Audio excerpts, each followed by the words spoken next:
Today, we're going to talk about the Washington Post. I saw 2 editorial board opinions on the Washington Post today. If you don't know what the editorial board is, it's kind of like a Washington Post endorsed opinion that appears on their app or newspaper, and it's kind of like, we, the Washington Post, say this. The first story I read was about John Bolton's home being raided by the FBI. Essentially, Washington Post was like, well, Trump is overstepping the norms of the presidency because the FBI is raiding John Bolton's home because he didn't like XYZ. The second story I saw, mind you, the same day, was about how the government taking a 10% stake in Intel was a mistake. Now, putting those stories aside and the actual content of it aside, I think it's really ironic that the Washington Post is now suddenly so concerned about an administration that, quite frankly, they supported throughout, the election season last year.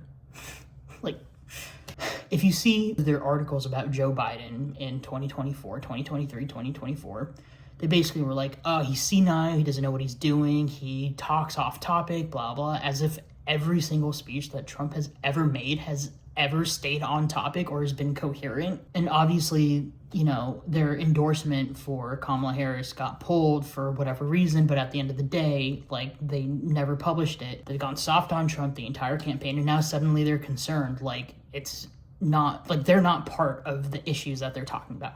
They're talking about these issues like they had zero control over anything. And they're one of the biggest newspapers in the US, one of the most influential, right? Their hometown is Washington, D.C. And suddenly they're concerned about that politician that they've basically been supporting by writing horrible mudslinging pieces about Joe Biden and how he was old. Mind you, Trump is the oldest president ever to be inaugurated, older than Joe Biden. So where are the articles about that? Maybe you should start writing articles about the same things you were writing about for Joe Biden. Mind you, I think Joe Biden is one of the best presidents we've had. He is the most consequential president since Reagan. He's passed legislation that invested in infrastructure throughout the country, and he passed laws that would have dramatically reduced the US's greenhouse gas emissions. All of that, mind you, while he had basically the best job growth that any president has ever had in their first term. So if the Washington Post wants to start making comments about Joe Biden being old and senile during his presidency, why don't they do the same thing for the current president? I don't know. Start covering everyone equally, and then we can talk about how you want to be high and mighty about your editorial board opinions.